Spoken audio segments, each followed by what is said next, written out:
मनीष हमारे बाहर की लाइट ख़राब हो गई थी, वो फिक्स कर रहा है। गरबा स्टार्ट हो रहा है 4-5 अक्टूबर को है। लैंडलॉर्ड आ गए, वैसे उन्होंने अब ऐसे इसको घुमाते रहो। डिफरेंट स्टाइल का ग्रेवी बनाई है, लगी हुई है पूरी, और ऐसे गिर रहे हैं और लोग उसके ऊपर पैर रख रख के जा रहे हैं। बहुत अच्छा लगा थैंक यू। और आपसे मिलके बहुत, इसकी वजह से वो अलार्म बज रहा था। Good morning, welcome back to my channel. मैं अभी बस ब्रेकफास्ट करके निकली हूँ, आज बहुत लेट हो गया, आदि बस आने वाला है। एक्चुअली मैं अपनी कज़न से बात करने लग गई थी और हम फ़ोन पे इतनी लंबी बात करने लग गए कि मैं बहुत ही ज़्यादा लेट हो गई। हमारे लैंडलॉर्ड ने घर आना है क्योंकि कुछ वाईफाई राउटर वगैरह कुछ दे आर चेंजिंग, तो वो चेंज करवाने के लिए आना है। तो वाईफाई वाले भी आएंगे घर पे। तो मुझे लगा अगर मैं कहीं शूट कर रही हूँ ऐसे अपना फुल सच धज के इंडियन कपड़ों में और एकदम से वो लोग आ गए तो बहुत एम्बैरेसिंग सा हो जाएगा। आज भी शूट कैंसिल, आज भी नहीं कर पाऊँगी। अब होपफुली मैं कल करूँगी और आई होप मैं कर दूँ, बिकॉज इतने टाइम से अटके जा रहे हैं। पहले बच्चों की तबीयत के चक्कर में आदू की तबीयत ख़राब हुई, फिर रुदू की तबीयत ख़राब हुई, अब दोनों ठीक हुए हैं तो आज ये आ रही है। मतलब कुछ ना कुछ लगा रहता है। लोगों की स्टेयर्स यूज़ करके ना मनीष हमारे बाहर की लाइट ख़राब हो गई थी, वो फिक्स कर रहा है। मैं ना कल घर पे बात कर रही थी तो मैं सोच रही थी कि काश अगर मनीष बच्चों को संभाल लेता दोनों को, तो मैं ज़रा घर हो आती, एक बार इंडिया होके आती, चाहे 2 दिन 3 दिन के लिए ही, 3-4 दिन के लिए ही, ज़्यादा लंबा ना भी, क्योंकि इतना लंबा तो कैसे बच्चों को देखना। मेरा बड़ा मन करे कि मैं घर हो आती, अपने घर वालों से मिल भी लेती सबसे, और अपना manicure pedicure hair spa colour सब कुछ करवा के आ जाती, अच्छे से बॉडी मसाज वगैरह भी, और सरोजनी नगर हो आती, लाजपत नगर घुमाती, मोमोज खा के आती, अपनी दही पूरी गोलगप्पे चाट वाट सब सब खा के, छोले भटूरे सारा सब कुछ खा पी के और बहुत सारा सामान भर के इधर लेके आ जाती। हाउ आई विश ऐसे मैं कर पाती। यहाँ पे ना गरबा स्टार्ट हो रहा है 4-5 अक्टूबर को है, फिर नेक्स्ट वीक है 11-12 अक्टूबर को। अब हम सोच भी रहे हैं वो गरबा जाएं, मतलब मैं सोच रही हूँ कि मैं जाऊँ गरबा, बच्चों को मनीष तो मना कर रहा है, घर छोड़ के मनीष के साथ, और मैं दीपाली के साथ चले जाऊँ। विशाल और मनीष बच्चे देख लेते घर पे, पास में ही है, ज़्यादा दूर नहीं है, तो 1 आध घंटे के लिए हो आते। बट अब गरबा भी जाएं तो गरबा में पहनने के लिए कपड़े ही नहीं है। इतना सुंदर मैंने गरबा का ब्लाउज़ लिया था लास्ट ईयर लाजपत नगर से, फ़ैशन टेलर्स वालों के यहाँ से, बड़े प्यारे कलेक्शन आ रखे थे, और अभी भी इस साल भी उनके इतने अमेजिंग कलेक्शन आ रखा है ना। मेरा वो ब्लाउज़ भी वहीं रह गया, मैं लेकर ही नहीं आई यहाँ पे, क्योंकि ऐसे सोचा ही नहीं था। और फिर मैंने सोचा चलो मैं ब्लैक टॉप पहन लूँगी, एक्सेसराइज अच्छे से कर लूँगी, लेकिन नीचे पहनने के लिए कुछ नहीं है, ना स्कर्ट है ना लहंगा है ना कुछ है, कैसे मतलब। और फिर दुपट्टा भी नहीं है उस स्टाइल का, गुजराती स्टाइल की, थोड़ा सा तो टच आए, मतलब अगर आप गरबा वगैरह में जा रहे हो। तो मैं यही थोड़ी देर पहले दीपाली से बात करती हूँ, मैं ना गरबा में चलेंगे तो, लेकिन पहन के क्या चलेंगे, कपड़े ही नहीं है हमारे पास तो वहाँ पहन के जाने लायक। अब सब लोग वहाँ तैयार होके आएंगे ना तो आप ऑड वन आउट अजीब से भी लगोगे। तो मैं यही सोच रही थी, कितना सामान पड़ा हुआ है हमारा वहाँ पे। मेरे तो इतनी एसेसरीज बैग्स वैग्स वहाँ पे रखे हुए, मैंने इसलिए छोड़ के आ गई थी, क्योंकि कितना लेकर आती। सो बड़ा मन करता है। अच्छा यहाँ पे ले भी आओ तो यहाँ पे इतनी जगह भी नहीं है ना, यहाँ पे इतनी कबर्ड स्पेस भी नहीं है। यहाँ के कबर्ड्स वगैरह अलमीरा वगैरह बड़े छोटे छोटे होते हैं, हमारे इंडिया की तरह थोड़े ना कि पूरी वॉल पे भर भर के अलमारियाँ हैं और ये वगैरह के। यहाँ स्पेस बहुत कम है सामान रखने की। ऊपर से जो इनके बेड्स होते हैं, बेड्स के नीचे भी कोई स्पेस नहीं होती है, बॉक्स वाले बेड नहीं है, तो जगह ही नहीं है। लेकर भी आओ तो कहाँ रखो, फिर सूटकेस में डाल के ऐसे ही रखने पड़ेंगे, फ़ायदा भी नहीं है उस चीज़ का। तो बाहर हो रही है ठंडी, मैंने ये जैकेट डाल ली है लॉन्ग वाली अपने स्क्वाड सेट के साथ, और अब रुद्दू को लेने के लिए चलते हैं। और मैं लेट हो गई हूँ रुद्दू को पिक करने के लिए। जैसे ही मैं घर से निकलने लगी हमारे लैंडलॉर्ड आ गए, वैसे उन्होंने इसी टाइम पे आना था बट मैं निकल ही रही थी और वो आ गए, सो मुझे रुक के उन्हें पानी वानी सर्व किया, कॉफ़ी वॉफ़ी दे के मैं निकल गई। और मैं इतनी लेट हो गई हूँ ना, मैं फटाफट से पहले रुद्दू को पिक करती हूँ। बस अभी हमारे लैंडलॉर्ड वापस निकले हैं, कमर सीधी करने का भी मौका नहीं मिला आज, बस इतना टाइम लग गया। एक्चुअली वो मैंने दिखाया था ना, वाईफाई रिप्लेस करने वाले आए थे, उन्होंने वाईफाई की कंपनी चेंज करी है, सो वोडाफोन करवा लिया अब। फिर वो आए, फिर वो उसको कस्टमर केयर में कॉल करके अपना सब कुछ सेटअप करवाने की कोशिश कर रहे थे। इतना टाइम लग गया, बस अभी निकले हैं। और फिर वही हम उन्हें दिखा रहे थे कि सच तो कोई प्रॉब्लम नहीं है घर में, बस वो अवन हमारा बार बार ट्रिप हो जाता है, वो हमने बताया, तो वो अब उसे फिक्स करवाएंगे। और बस अब मैं ज़रा 15 मिनट अपनी कमर सीधी करने के लिए लेटी हूँ, फिर मैं चाय बनाती हूँ। मैं ना अभी रोटी बनाने के लिए आई, तो मुझे ना हमारे लैंडलॉर्ड आए थे ना आज दिन में, तो मुझे उनकी एक बात याद आई, तो मुझे हंसी आ रही थी। तो मैंने ना केक सर्व किया था कॉफ़ी के साथ, सो ड्राई केक सर्व किए थे और ऐसे कट करके, तो मैं ला डिड यू ईट देम, तो मैं फिर रुद्दू को पिक करने चली गई थी। वापस आई तो मैं लगा कहीं आदू ही तो नहीं खा गया, उसने भी खाया कि नहीं खाया, तो मैंने पूछा डिड यू ईट देम, कहता यस दे वर लवली। मुझे कहता डिड यू बेक देम, तो मैंने ऐसे देखा, मैंने मुझे बचपन से कुकिंग और क्लीनिंग का इतना शौक था, तो आई वाज लाइक नहीं यार ऑफ कोर्स, मैंने मार्केट के इतनी कुकिंग क्लीनिंग हो जाती है, अब उसके ऊपर मैं बेकिंग भी कर दूँ तो भाई हो गया, फिर तो मैं बिल्कुल यहीं पे खड़ी रह जाऊँगी किचन में। You should try baking. मैंने actually I am not really used to doing so much of cooking and cleaning on my own. हमारी आदत ख़राब है इंडिया से कि भैया घर में खाना बनाने के लिए भी आते थे, झाड़ू पोछे के लिए भी आते थे, यहाँ जब सब कुछ करना पड़ रहा है ना, तो उसके ऊपर से इतना टाइम नहीं है कि अब केक भी हम ही बनाए घर पे बैठ के।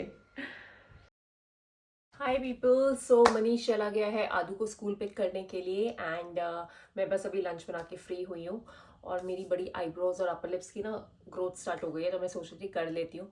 तो मैंने सोचा आपको भी दिखाती हूँ कि मैं यहाँ पे अपनी आईब्रोज अपर लिप्स कैसे करती हूँ। सैलून तो मैं नहीं जाती, इनफैक्ट कोविड के बाद से, मतलब हाँ, मुझे ना वैसे भी बहुत दर्द होता था आईब्रो अपर लिप्स करवाने में, तो कोविड के बाद से मैं ये अपने आप ही करती हूँ। आईब्रोज तो मैं इंडिया में करवा लेती थी जाकर बहुत हिम्मत करके, बट अपर लिप्स तो मैंने नहीं करवाई। मैं दिखाती हूँ आपको मैं कैसे करती हूँ। सो ये है एक तो, और एक ये है। सो कोविड के बाद से मैं अपनी अपर लिप्स तो सिर्फ इसी से करती थी, बट इससे ना मुझसे आईब्रोज ढंग से नहीं बनती थी। तो यहाँ आने से पहले मैंने मीशो से ये आईब्रो ट्रिमर खरीदा था, और बहुत इफेक्टिव है, बहुत सही है। मैं तो इसी से करती हूँ, कोई पेन नहीं होता, कुछ नहीं होता। चार्ज करना पड़ता है आपको इसको, और फिर आप इसको यूज़ कर सकते हो।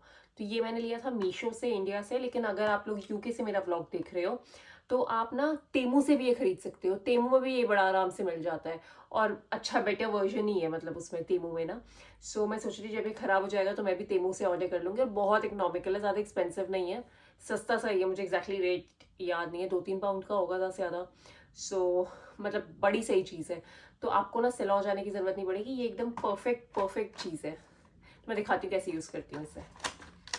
ऐसा सा पैक तो होता है, कॉम्पैक्ट है, आप इजीली कैरी कर सकते हो। इसमें 2 अटैचमेंट्स होती हैं, एक तो ये वाली, और दूसरी अटैचमेंट होती है ये राउंड वाली। तो राउंड वाली से आप अपने अपर लिप्स वगैरह भी कर सकते हो, इससे भी अपर लिप्स कर सकते हो, बट ये क्योंकि ये ऐसे पॉइंटेड है ना, तो ये आईब्रोज के लिए इजी रहता है, मतलब ताकि ऐसे आपके उड़ी ना जाए आईब्रोज। आप इसको आराम से आईब्रोज के लिए यूज़ कर सकते हो। एंड मैं कई बार अपने यहाँ पे नेक नकल्स वगैरह के भी हेयर ट्रिम इसी से कर लेती हूँ। एंड इसके साथ ऐसे यूएसबी केबल आती है चार्ज करने के लिए। स्टार्ट करने के लिए दिखाते हैं। ये स्टार्ट किया मैंने, अब ये देखो ये राउंड राउंड घूमने लग गया। बस अब ऐसे इसको घुमाते रहो, तो पता नहीं आपको दिखेगा कि नहीं, मेरे बाल हटते जा रहे हैं यहाँ से। So this is such a perfect product ना फॉर मेरे जैसे लोग जो फट्टू हैं, जिनको दर्द होता है, पेन होता है ये सब चीज़ें कराने में, उनके लिए भी परफेक्ट है। और यहाँ पे तो normal eyebrows upper lips threading वगैरह कराना ना, इट इज़ वेरी एक्सपेंसिव, 6 या 8 पाउंड से शुरू होता है। तो उससे अच्छा तो आप घर पे ही कर दो ना, आपके पास ये है तो क्यों जाना है इतना बाहर उछल कूद के, बाहर जाओ कराओ and all that. So this is a very good product, मतलब and highly recommend this one. This is non sponsored. अच्छा मैं आपको आईब्रोज करके भी दिखाती हूँ कि मैं इससे अपनी आईब्रोज कैसे करती हूँ। सो ये लिया, इसे ऑन किया, बस दैट्स सिंपल। एक्स्ट्रा बाल निकालो, आपको शेप टच करने की क्या ज़रूरत है। इससे आप बस अपने अपने एक्स्ट्रा बाल निकालो और आपकी पूरी आईब्रोज अच्छे से क्लीन हो जाएंगी। That's it. आज मैंने थोड़ा ये डिफरेंट स्टाइल का ग्रेवी बनाई है, मनीष को सर्व करते हैं। खा के बताओ कैसा है। ग्रेवी कुछ ज़्यादा नहीं होगी चावल से? तो चावल और दे दूंगी ना, कमी थोड़ी ना चावल की, बना हुआ है चावल और मतलब वही तो मैंने प्रेजेंटेशन के चक्कर में ऐसे स्टाइल से लगा दिया था ताकि थोड़ा फील आए अच्छे खाने की। नाइस। अच्छा है ना? थाई करी जैसा लग रहा है। थाई करी जैसा लग रहा था। ये फटाफट से बनाया मैंने। मशरूम खरीद के लेकर आई मैं ना कुछ अलग से बनाती हूँ, रोज़ वही दाल चावल इरिटेट हो जाते हैं खा खा के। आप लोग सोच रहे होंगे आखिर बनाया क्या मानवी ने 5 मिनट में इतना स्वाद सा। तो मैं दिखाती हूँ आपको मैंने क्या बनाया। वैसे 5 मिनट में नहीं बनाया, बना तो 10-15 मिनट लग जाते हैं सब्जी वब्जी गलने में। सो मानवी ने बनाया ये। सो ये ना घर में पास्ता सॉस पड़ा हुआ था, टेस्को से लिया था मैंने एंड बड़े टाइम से पड़ा हुआ था। तो मैंने सोचा इसी को डाल देते हैं। तो मैंने कुछ नहीं, प्याज डाले, मशरूम डाले और मैं मिक्स वेज का ना फ्रोज़न वाला पैकेट लेकर आई थी। उसमें ब्रोकली, बीन्स, कैरेट ये सब था। तो सब मैंने डाल के मिक्स किया। अपने थोड़े से अपने मसाले डाले, मिक्स्ड हर्ब, सॉल्ट और रेड चिली पाउडर, वो सब डाल के मैंने ये उसमें ऐड कर दिया और खूब अच्छे से पकाया। तो बड़ा ही स्वाद लग रहा था और चावल के साथ ना ये सब चीज़ें खाने में बड़ा स्वाद लगता है।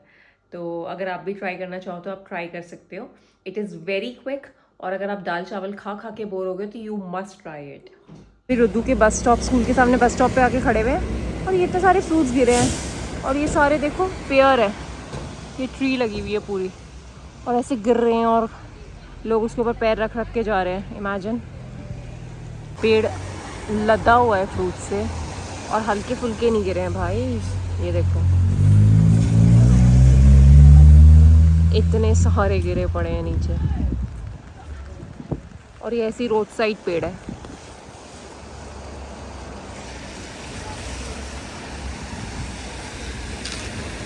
वेस्टेज।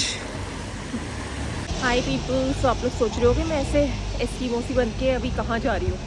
तो शाम हो रही है, खाना वाना बना कर मैं जा रही हूँ ज़रा मार्केट।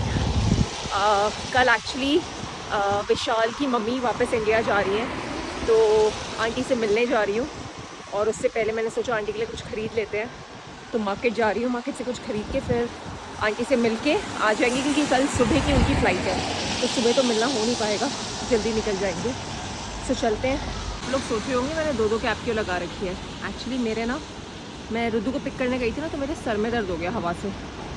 तो ये कैप तो मैंने मोटी गर्म वाली इसे लगा रखी है और हल्की हल्की बारिश हो रही है इसलिए मैंने ऊपर से ये भी लगा दी है क्योंकि मेरी कैप गीली हो रही है। और मैं बस का वेट कर रही हूँ और बस आती है तो जल्दी से चलते हैं, टाउन में से कुछ ख़रीदते हैं, फिर आंटी से मिल के आते हैं और उन्हें सी ऑफ करते हैं। तो मैं अभी एक शॉप से बाहर आई और अंदर जाते हुए और वहाँ से बाहर निकलते हुए दोनों टाइम को ना उनका अलार्म बजने लग गया जैसे मैंने कुछ उठाया है। भाई गॉड, डर गई थी मैं। थैंकफुली वो तो अंदर जाते हुए भी बजा था तो उन्होंने मुझे बोला it's okay you can go. But मेरे पास मेरे फ़ोन के अलावा कुछ भी नहीं है। आई वंडर क्या चीज़ बज रही है वहाँ पे। ओ आंटी, आपको कैसा लग रहा है? बहुत अच्छा हाँ? लगा, बहुत अच्छा लगा ना? Thank you. और आपसे मिलके बहुत अच्छा लगा। मतलब आई एम सो हैप्पी कि हम आपसे मिले, है ना? हाँ। और आप जल्दी से आना, फिर आपसे दोबारा मिलेंगे, है ना? अच्छी अच्छी चीजें खाएंगे। बहुत अच्छा और लगा मुझे, है ना, आराम से रहना, अच्छे से रहना, ठीक है ओके आंटी? बेटा। और जल्दी मिलते हैं फिर आपसे, ठीक ठीक है? चलिए, ओके ओके बेटा। वहाँ पे क्यों वो अलार्म बजा क्योंकि मैंने आज ये ना न्यू कैप पहनी। इसका मैंने बाहर से टैग तो निकाल दिया बट अभी मैं घर आई ना तो मैंने देखा इसकी वजह से वो अलार्म बज रहा था, जबकि उस शॉप से लिया भी नहीं है बट इसमें कुछ था जिससे वो अलार्म बजा। थैंक गॉड मेरी चेकिंग नहीं करी, इतनी बेइज्जती हो जाती ना मेरी आज। हेलो, आज भी मौसम थोड़ा ऐसा सा ही हो रहा है बट थोड़ा बेटर था। तो आदि स्कूल से आया, आदि को अभी नहला के बिठा दिया है एंड बस अब लंच करते हैं। और कितने दिनों से मैं शूट बोले जा रही हूँ, थोड़ा सा शूट करते हैं। मैंने अभी मतलब मैंने उठी मैं शूट करने के लिए कि बाहर थोड़ी सी हल्की सी धूप आ रही थी आज फॉर अ चेंज और अब फिर से बारिश शुरू हो गई। पता है मतलब अब जब नेचुरल लाइट ना हो ना तो आप कैसे शूट करो, मतलब ऐसे डल से उसमें। देखो दोबारा से बारिश शुरू हो गई।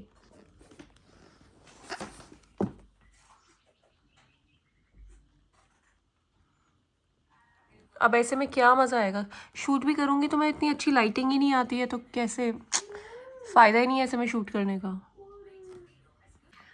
वेदर फोरकास्ट में दिखा रहे हैं कि कल धूप होगी and I am just hoping कि हो धूप बिकॉज थोड़ा सा मैं काम भी कर लूँ, काम हो ही नहीं पा रहा है। या फिर देखते अगर थोड़ी देर में अगर बारिश रुक गई, थोड़ा सा मौसम साफ़ हुआ, तो मैं एटलीस्ट 1-2 चीज़ें तो आज निपटा लूँगी। बट मेरे बाल देखो इतने ज़्यादा वाइट हो रहे हैं ना, कैसे मैंने बाल कलर ही नहीं किया अभी तक। और तो आलस इतना आ रहा है ना बाल कलर करना, मतलब आपको एक बार सुबह नहाओ फिर बाल कलर करो फिर दोबारा नहाओ, मतलब सर धोने में भी इतना आलस आ रहा है ना, इतनी ठंड हो रही है, हवा चल रही है बाहर तगड़ी वाली अब। सो उसी चक्कर में ना मेरा ये डिले होता जा रहा है। पर ठीक है, कोई बात नहीं, मेरे पास इसका भी जुगाड़ है, और जब वो जुगाड़ में लगाऊंगी ना तो आपको दिखाऊंगी। हे गाइस, 2 दिन से मैं इतना लेट हो रही थी रुद्दू को पिक करने में कि आज मैं 10 मिनट पहले पहुंच गई हूँ। और जब मैं निकली तो वेदर में दिखा रहा था कि बारिश होने वाली है और ठंड है, तो मैं इतनी मोटी जैकेट पहन के अम्ब्रेला पहन के निकल गई। और इतनी तेज़ धूप हो रही है ना कि I think I am the only one जो अम्ब्रेला लेके चल रहा है रोड पे इतनी बेवकूफ़ों की तरह। ओ ऑन अ सीरियस नोट, बारिश शुरू हो गई है, मतलब इससे बूंदाबांदी सी उड़ती हुई बारिश आ रही है। अच्छा हुआ एक्चुअली जैकेट पहन ली क्योंकि ठंड हो गई है। सो रुद्दू को मैंने पिक कर लिया है एंड अब हम घर जा रहे हैं। That's all for this vlog. Next vlog अब हम कल से नवरात्रि शुरू हो रहे हैं, तो आगे का वहाँ से स्टार्ट करेंगे। में लाइक करना, शेयर करना और बहुत सारा कमेंट करना। Until next time, bye bye. Rudraksh से बाय बाय।